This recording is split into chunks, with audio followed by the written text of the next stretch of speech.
everyone, and welcome on behalf of the College of Arts and Sciences. I'm your moderator for today, Clara Davison. Thank you so much for joining us for Book Club. Today we will discuss Song of Solomon by Toni Morrison, selected because it was one of the most recommended titles by more than 100 Department of English alumni who shared their top 10 book lists earlier this year. So a big thank you to our Department of English faculty, Associate Professor Elizabeth Hewitt, and Associate Professor and Interim Director of the Women's Place, Andreá Williams, for sharing their expertise with us today. So to get us started, Elizabeth and Andreá will share some opening remarks about Song of Solomon, including responses to some of your pre-submitted questions. After the remarks, we will open up the conversation. Andreá, take it away. Good afternoon. I'm so pleased to be able to join you to talk about this book. This is, bar none, my favorite novel in the world. And I hope by the end of today's conversation, it will be just a little bit higher on your list as well. I have now multiple versions of this book in hardback and paperback, but I teach almost exclusively from one paperback version that I've had ever since college. And that is in well-loved, worn condition, so much so that I'm holding it together with tape. But it has 20 years worth of layers of my interpretation. And as I grow as a thinker, as a writer, and as an educator, I bring new perspectives for that book, often enhanced by my conversation with students and colleagues. And so I really treasure that version of my book for bringing additional insights each time. To start my comments today, I'd like to share a little bit about how we can situate Morrison's novel in a larger scope of African-American literary history, especially during the decade of the 1970s. The 1970s was a period when many African-American writers were especially thinking about recovering Black or African-American genealogy, writing stories in which they featured settings that were going back to the period of slavery or further back, and thinking about what the inheritances had been for Black Americans in that 1970s period over the last generations and more. We know that one of the more prominent versions of that was Alex Haley's Roots in 1975, but perhaps less well known, but as important, especially for writers like Morrison, was also Gail Jones's Corregidora in 1975, another novel in which a contemporary 1970s character is thinking about the ways that her current day traumas may be through the kinds of traumas that previous generations of African Americans have experienced as well. This emphasis of thinking about how genealogies could be traced were interested as much as what could be recovered as what could not be recovered, because so often Black history has been erased or marginalized or is not recorded in the archives. So texts like these were very interested in thinking about both how to put together those stories, often from fragments of tales, scraps of paper, recipes, torn photographs, and we see many of those kinds of elements, especially in terms of songs, music, folk tales, and folk expressions come across in Morrison's novel, Song of Solomon. Song of Solomon was Morrison's third novel, preceded by The Bluest Eye and Sula, and it was her first novel to feature a male protagonist. I think what holds together these first three novels, as well as many of her subsequent ones, is this thread of being interested in writing about love or the absence of love.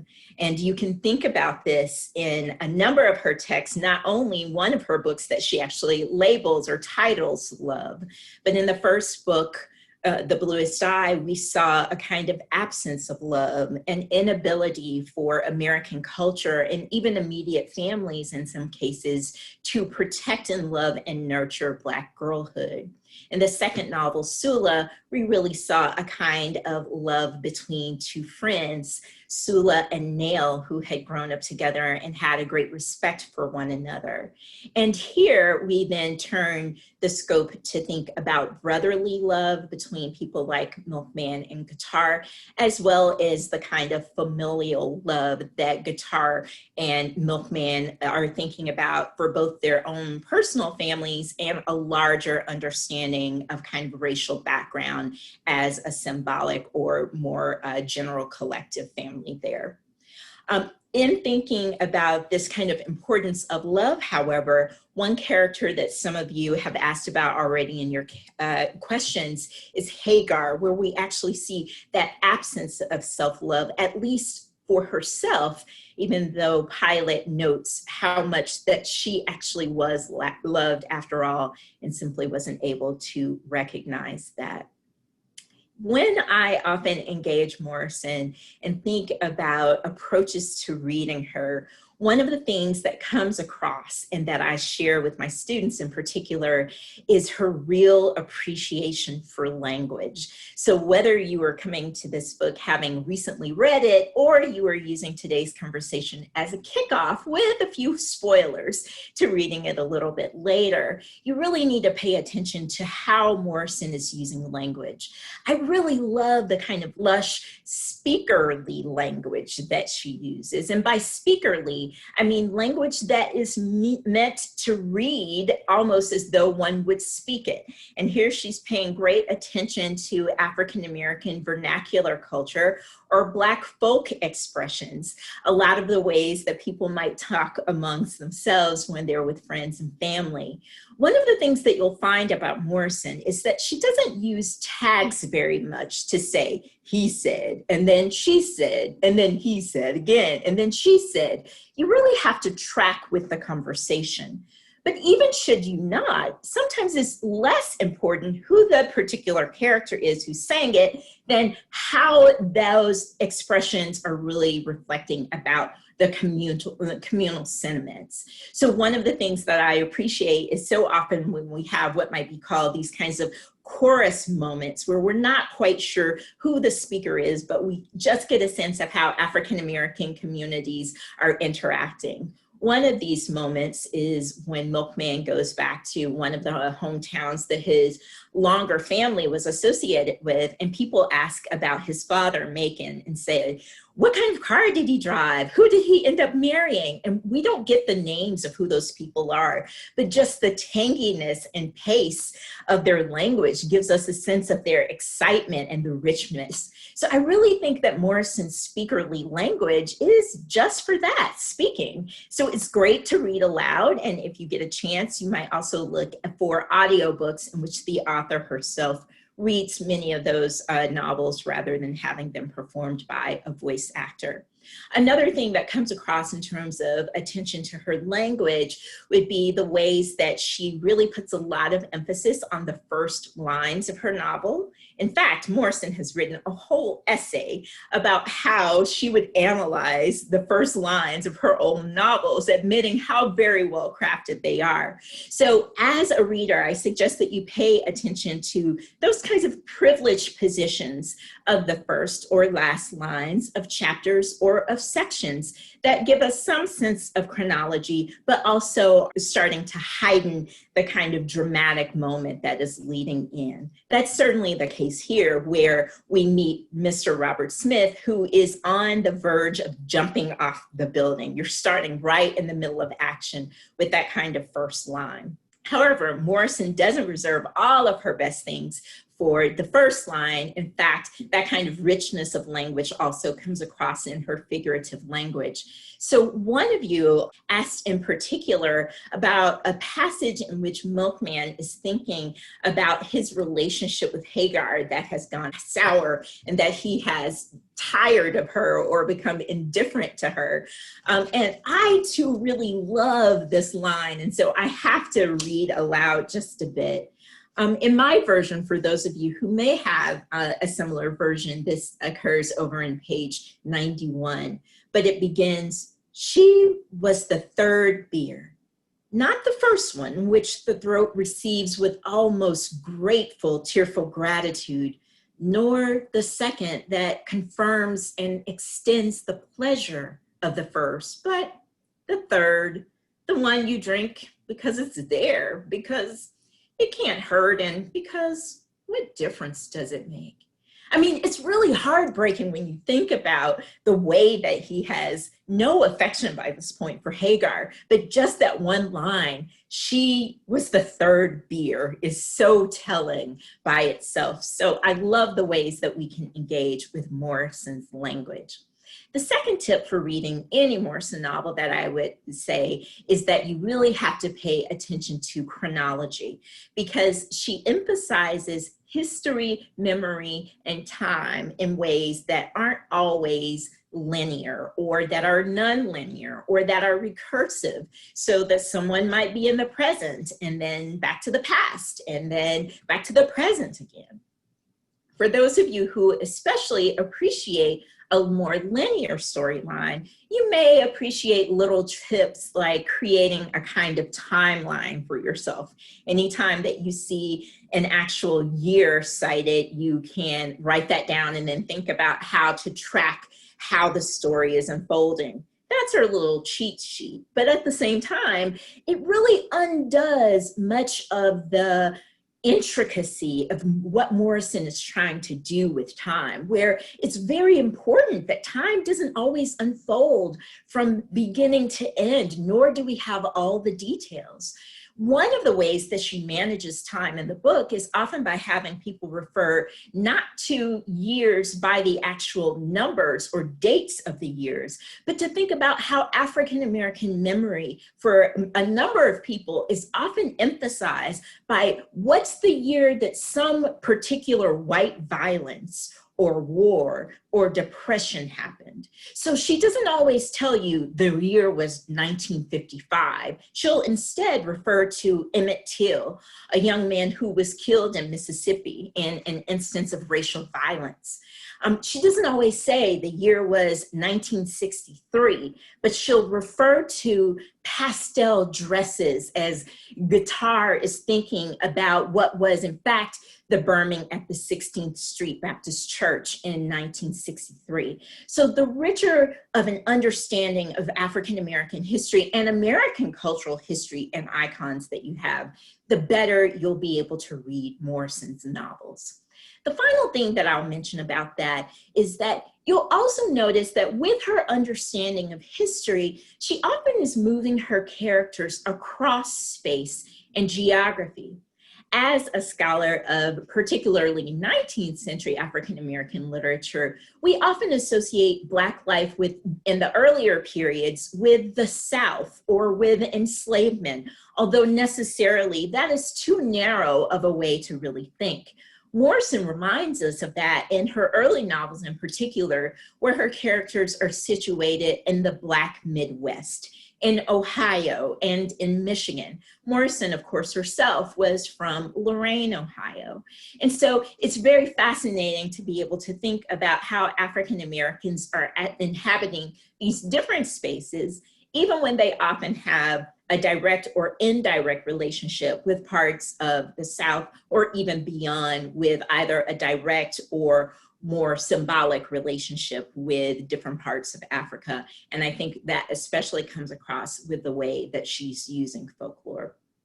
So again, I would have for you to think, first of all, about the way that Morrison is wanting to recover genealogy, something that was a preoccupation for Black writers in the 1970s, and that Morrison is pursuing this through her understanding of love and the absence of love. And then you can particularly pay attention to her language, to the ways that she's using space and geography, and then always to the real appreciation that she has for Black history and American history through her use of time. And now over to Beth or Elizabeth for your opening comments. Thanks so much, Andrea.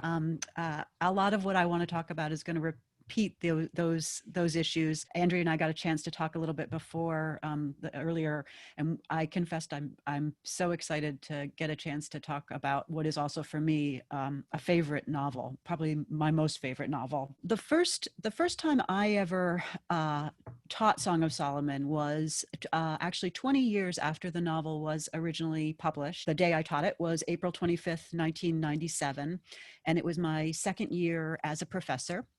I was 9 months pregnant with my first child, and it was a Friday afternoon class. And I couldn't stop talking to my students about parenting and about ancestry and about genealogy and about naming, all the subjects that are so absolutely critical to the novel, and which I was also thinking about because I was pregnant. About 4 hours after class, I went into labor. And I took the novel with me to the hospital. We actually, one of the names on our list for my son was Solomon, actually, although he ended up getting a different name. I took the book with me to the hospital, and I distinctly remember still that as I was taught and learned how to breastfeed my son, I read and I reread the description of what is called Ruth's secret indulgence when she nurses her child. And Morrison describes it as the golden thread stream from her very own shuttle. And I think maybe for that reason, maybe for lots of other reasons, for me, Morrison's novel really is fundamentally a story about parenting, about the ways that children are both nursed and also scarred by their mothers and fathers, and the ways in which their mothers and fathers were scarred and nursed before them. But also in a broader context about how the United States has really been a terrible mother and father to Black people. I want to talk about some of those issues today. As Andrea mentioned, this, and as some of you might maybe know, Morrison understood this third novel as being a significant departure from the first two because she really wanted to orient it around a male character. And she describes that decision as being made because of what she depicts as the unmanageable sadness she felt after the death of her father. And that's why in the dedication to the book is to Daddy. But I think the book is about mothers and fathers. And we know this, of course, because the book opens as Ruth goes into labor with her son, Milkman. And in some sense, the novel really suggests that Milkman has a surfeit of parents. He tries to come of age under the watchful, sometimes not watchful eyes of Ruth, his two sisters, 1 Corinthians and Magdalena, his father, Macon dead, his aunt Pilate, Hagar, Guitar. Much of the first half of the novel, I think, really depicts how these parent figures have fought over his life since he was born. So, for example, we learn how Pilate allied herself with Ruth to orchestrate Milkman's conception, and then, of course, to prevent his father from aborting him. If Milkman has too many mothers, then I think we could say that Pilate has too few, as her own mother dies in childbirth, leaving Pilate smooth-bellied and with no belly button, no navel. And her mother also dies without either of her children, either Pilate or Macon, knowing her name. There's lots of ways to read that, but one of the things that it reminds me of is the epigraph to the novel, which reads, "The fathers may soar and the children may know their names." Because that's another subject, and I think a couple of you in your questions asked about, about names. I think there's lots to say about particular names, but I also think names and naming is a really vital subject in the novel, because we learn a lot about how things and people get named. Milkman, of course, gets his nickname when Ruth is spied nursing her son when he's supposed to be too old to breastfeed. The Dead family lives on a street that's called Not Doctor Street because city bureaucrats tried to force residents to not call it Doctor Street, which they did in honor of Ruth's father, Dr. Foster, the Black doctor, the only Black doctor who lived on the street. Pilate, of course, gets her name when her father, who can't read, randomly picks a name from the Bible. And then writes down the name which she carries in her earring. And maybe most importantly, the Dead family gets their name, we learn, because the drunk agent from the Freedmen's Bureau records the entries incorrectly in the register.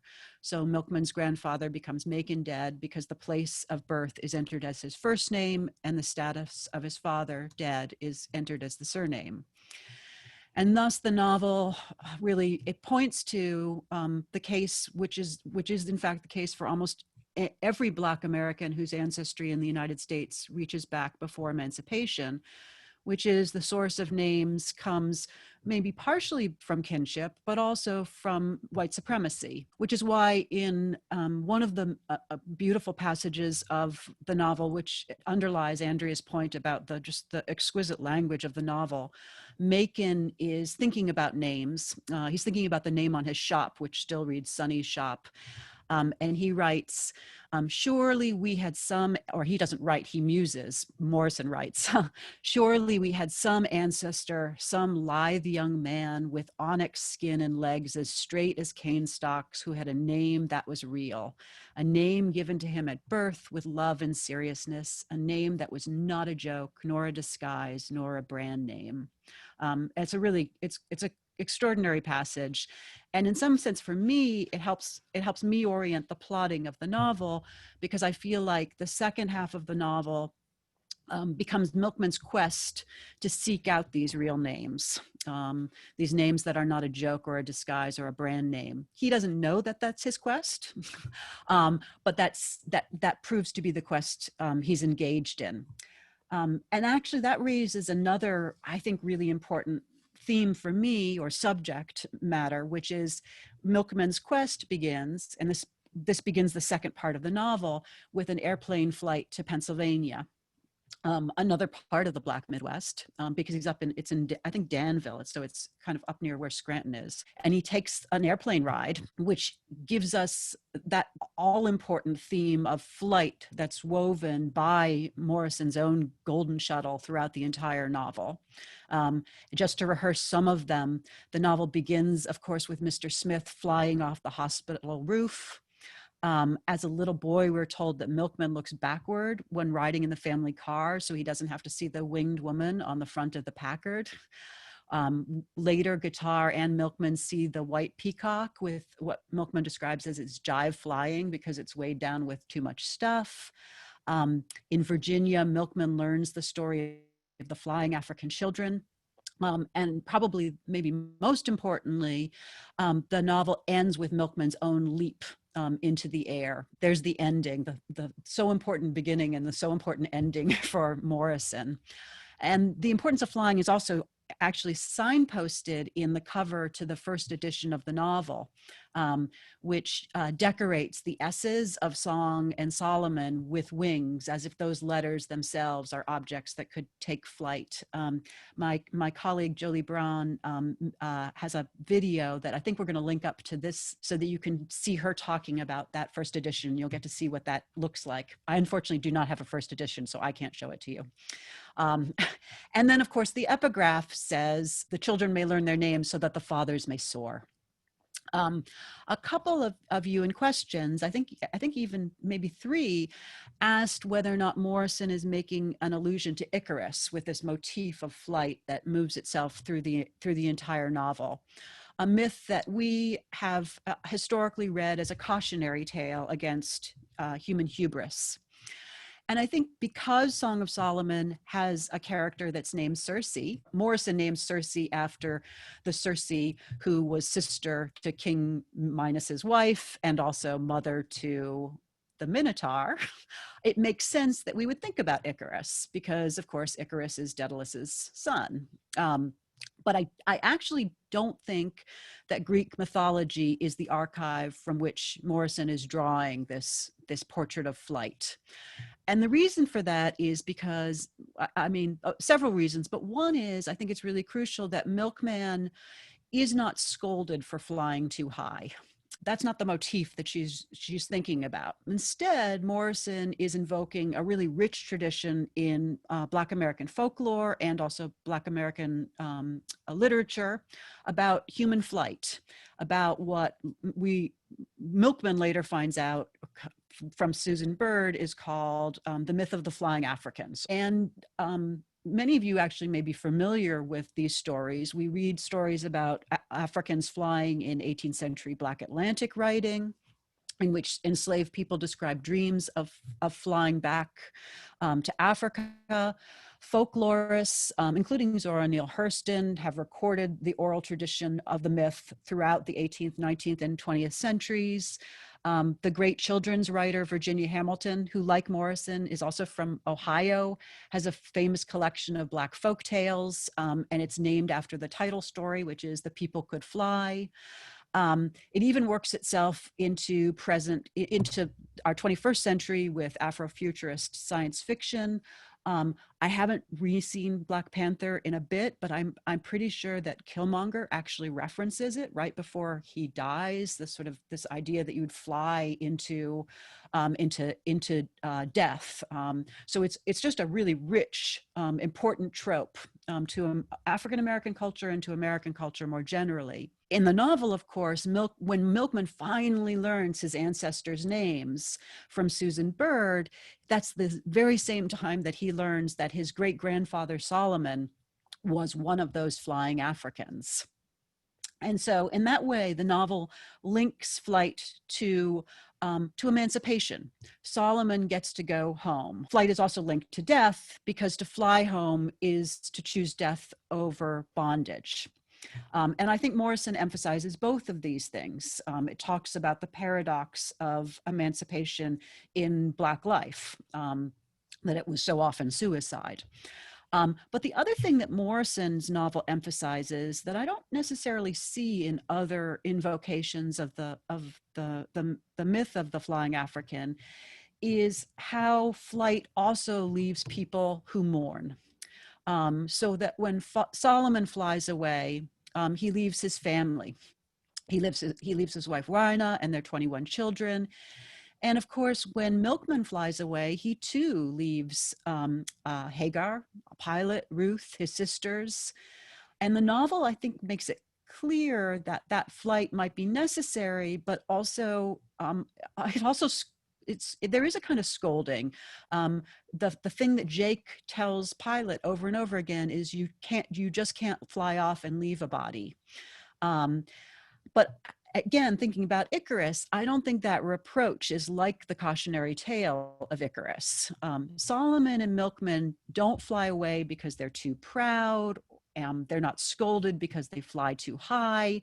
They fly away because they've inherited the legacy of enslavement and of racism.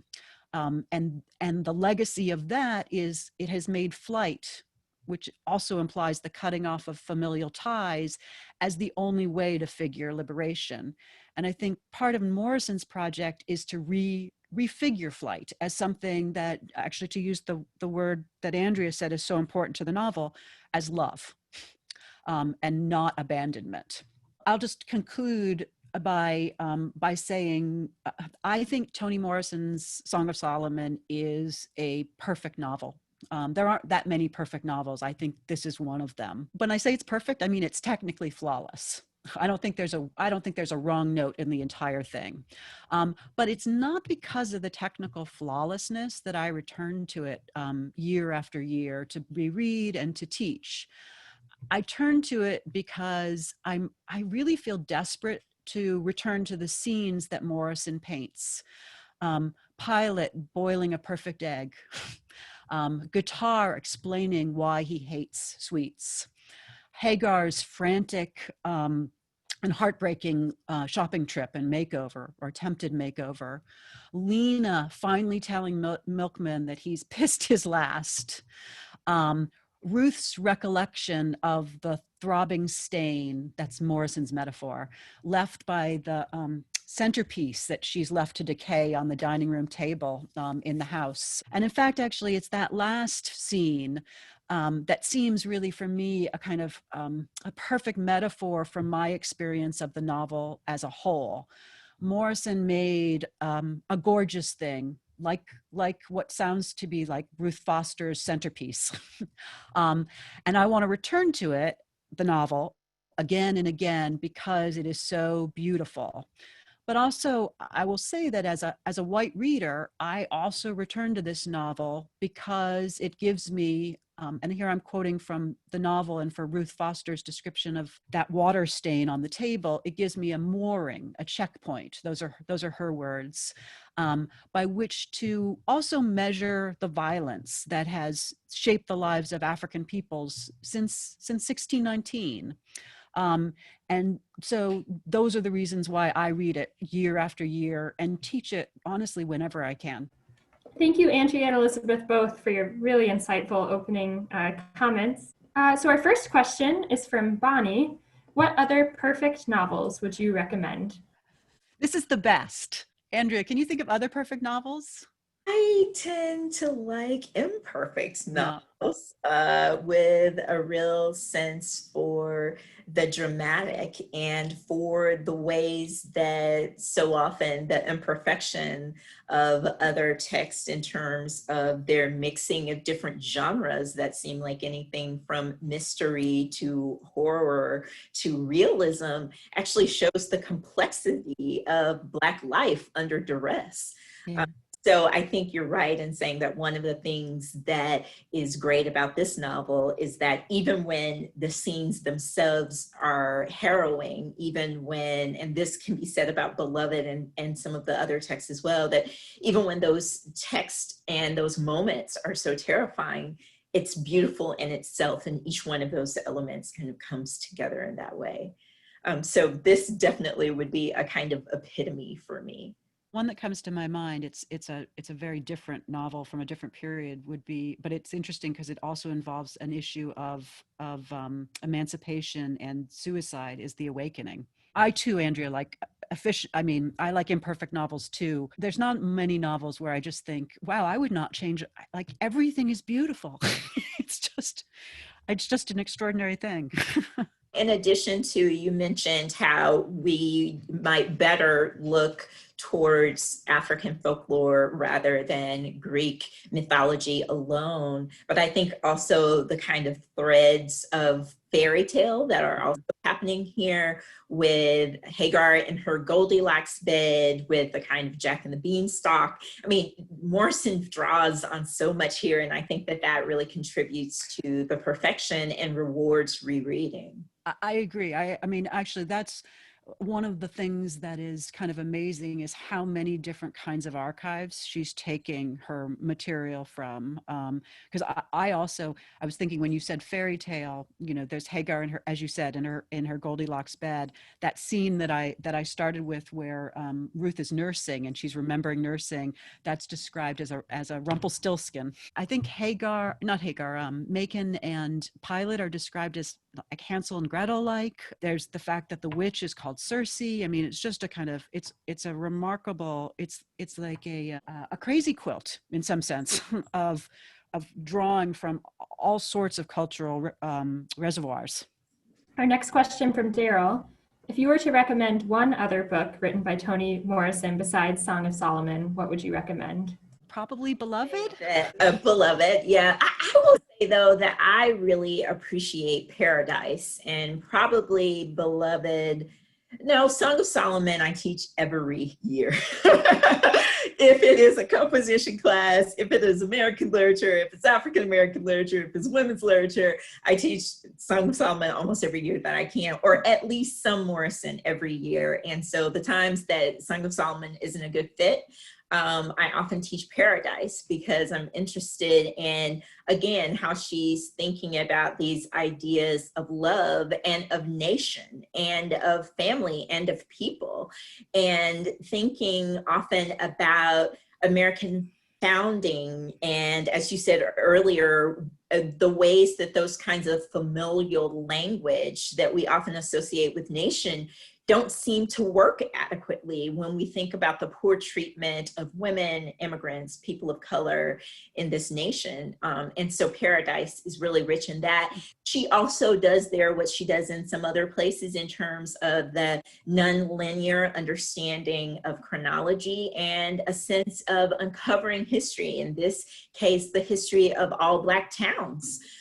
That were sometimes the result in part of segregation, but also not simply reactive, but proactive, and people defining and identifying themselves. So that's another one of my favorites. Yeah, I think it's interesting because I think I would pick those three too. And I think, as you said, all of Morrison works at both the macro and the microscopic level, the kind of the domestic family, the individual characters, but also the, these huge historical spectrum. Those three novels for me do that the best and make them really important things for Americans to read. Our next question from Jennifer. Could you each please share your perspective, if any, of Milkman as a mystical hero? I don't think of him as mystical. Yeah. I don't think. He feels ordinary in some sense. When I teach the novel, I often teach it as a coming of age novel, because that's a genre that many students recognize. And as a coming of age novel, I feel, we get a little boy who doesn't have special powers. Doesn't really see himself as being special, maybe is perhaps a little bit spoiled, and certainly self-interested. I mean, that final chastising by Magdalena, I think is absolutely right. But I guess I never really thought about him as being a mystical character. He seems almost, in a novel that has moments of mysticism, he seems like he's firmly rooted in a kind of literary realism. This question might be related to another one that we often get from students of, should we be reading much of Morrison's novel, this one in particularly beloved as well as magical realism, the elements of beloved returning from the dead or being emblematic of that lost child and beloved, and those elements like Pilate not having a navel here that might seem magical or mystical. But there again, I think that Morrison is saying we need to decenter our understandings, often Western understandings of what we think rationality is, what we think realism is, and understand that from different cultural perspectives, this is part of ordinary life, to talk to the dead, to think of your ancestors or to honor them, or to have stories of origin that differ from Greek mythology or so on. So I think in that way, we could push beyond those kinds of literary understandings of magical realism to really think about how is she centering us in a kind of other cultural imaginations that make more room and more space for what seems like an impossibly old Cersei, right, already an adult when the 72-year-old Macon was a child, right. And really be able to figure those into this expanded fictional world. I agree with that entirely, that especially with the Cersei scene, which is probably the most mystical and the most magical, seems the most outside of the realm of the possible. And even there, what Cersei is saying, how does she end up there? Why does she stay? It too is really lodged in the real. And I think when I read it, I'm just like, I'm going to take it at face value. I'm not going to imagine anything magical or mystical there. That's my response to it. We have a question from Susan. Was Milkman less successful because he had many privileges, as might also be true of Hagar? I do see that there is a kind of thread through Morrison's fiction of her critique of the Black middle class and of its indulgences that are still under the thumb of white supremacy. So can't be that entitled after all, but that may have an ambivalent or tenuous relationship with Black working class people or with Black folk roots. And so I think that there is necessarily a kind of critique of that here. Probably that comes across the best in some of the scenes like, or the description of the pie oozing over in 1945 in terms of the real estate and how Macon had grown fat on trying to think about what's really kind of exploitation as a landlord. He has 2 keys for what are real houses and the rest are shacks, the book tells us. But I think too, that kind of critique comes across when Milkman goes on this journey in this beige 3-piece suit. And over the course of that quest, you see him lose all of these accoutrements of the watch and taking off the tie and the shoes split and he's lost his wallet or it's wet. And so by the time that he gets to the place where he seems most in tune and has the most cohesive identity is where he's lost everything that he left with and came back with a box of Hagar's hair. And I think that that is a real kind of transition that Morrison is doing as a kind of critique of capitalism and a critique of the ways that the Black middle class might be complicit in that, to the kind of disadvantage and extended complicity into continuing these kinds of exploitations and oppressions for other people of color and other Black people. I agree with all of that, absolutely. I guess the only thing I would say in addition is that I think Morrison also, he wants to explain why Macon is the landlord that he is, you know, so that there's also that kind of, she wants to say, like, the reason that he wants a key is that he wants to own something. And the reason he wants to own something is because he remembers that his father's property was taken away from him. And so that, you know, again, in that kind of wonderful way that she does, as Andrew, you're describing it, Milkman's journey south, like the peacock, he like loses all the, he loses all the stuff so that he can fly, right? But Morrison, he also, one of the things he realizes is, oh, the reason my father cares so much about owning things is because his father had things taken away from him. And so that's why a certain kind of Black bourgeoisie position is so critical for him.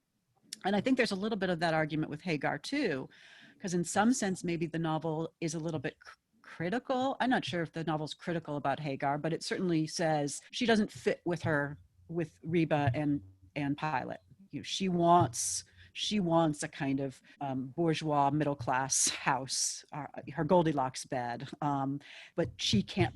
That's not provided for her. But I don't think the novel wants to condemn her for that. It wants to say she wants it because she feels like that's what's necessary to be successful, because that's the way the world has been shaped for her. I think it is Morrison critiquing capitalism, but also describing the ways in which the critique of capitalism is necessarily going to work differently for people who have not had any access to capital. Right. And I think that that comes across even more so in something like Paradise, where you have then the all Black community and you see that there are still other forms of hierarchy at play, even as they aim to live out apart from those inheritances of racism. We have another question from Jennifer. Are either or both of you familiar with the Appalachian Jacktails? And if so, can you draw any similarities? I'm not, unfortunately. I'd be happy to have Jennifer share a bit. Exactly, yeah.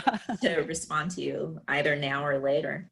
Absolutely. Jennifer, if you'd like to share by speaking, feel free to click the raise hand button and then we can enable your audio. But in the meantime, Susan asked, what was it that the Nobel Committee appreciated about Morrison's writing?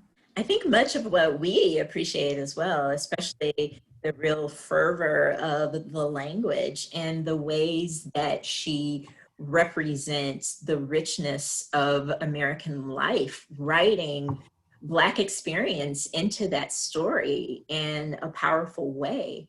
And in that way too, as we think, and she was awarded that more so for Beloved further after, but you really see that this had been part of a kind of trajectory that would continue past Beloved, especially in Mercy, where she really starts looking at that earlier period in colonial and American history there.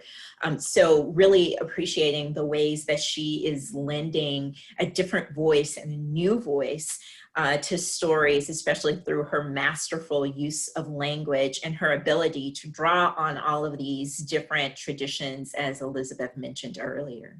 Oh, I was going to say, it is important, I think, that they give it to her. The Nobel comes after Beloved. And so I think often the Nobel Prize are for long careers. And I think there was a sense in which, you know, she had built up a body of work that was really cohesive.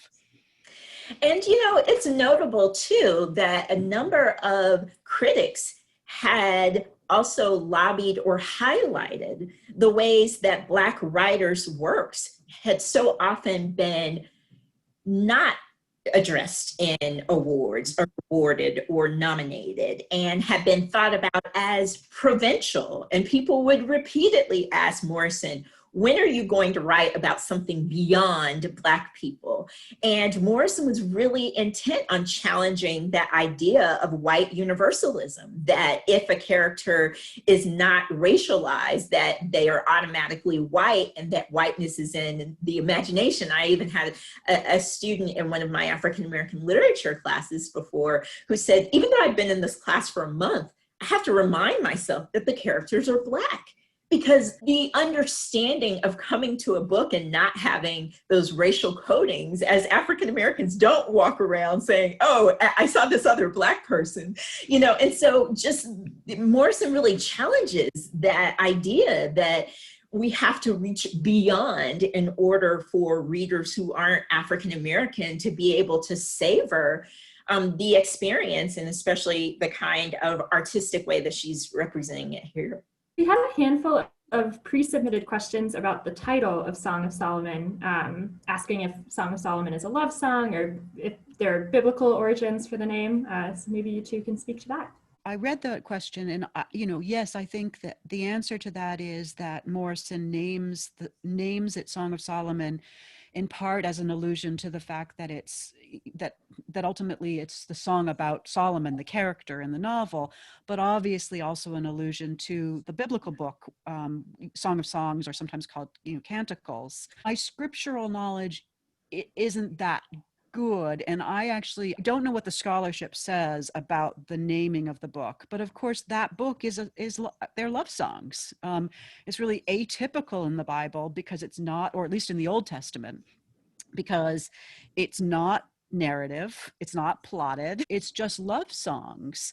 And so I think that the part of the reason, at least my sense, is that she calls her book Song of Solomon because she does see it as it's about song and it's about love songs.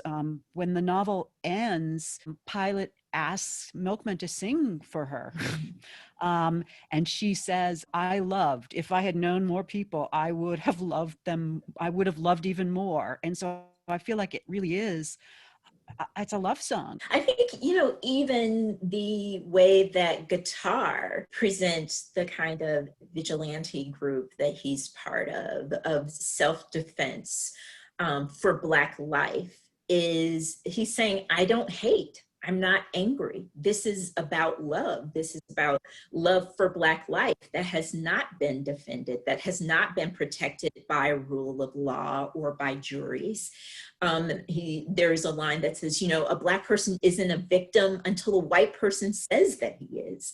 And so this kind of challenging that kind of sense of legal strategy and thinking about these alternative ethics is part of the way that Guitar is rewriting what love is. Now, again, I think that Morrison is also reminding us or calling us to think about the ways that other racial supremacist groups have used this kind of rhetoric before, and how damaging it can be, and to have that shoe turned, or to have kind of things turned, or the shoe on the other foot, we might say, I think really points out how problematic an oversimplified understanding of family is, whether that's racial family or more generally in terms of kind of personal family. But yet love is very much the kind of thread through this, and a love that goes with different ways of protection and being present and of carrying on those stories. I agree. I was thinking, because the Guitar does describe his project as love, and there's a way in which Morrison wants to take seriously that this is a project of love. I liked your reading of it as where you see the danger is, where does kinship lie? And for me, the place where she maybe signals her hand about what she sees as the danger of the day's project, this vigilantism, is when Guitar says to Milkman, I'm not going to off you, and effectively says, I don't off Black people. And Milkman's response to that is, see, like you didn't say I wouldn't off you because I'm Milkman. And I think there Morrison's kind of pointing to the potential dangers of that particular version of love and a particular understanding of identity, I guess.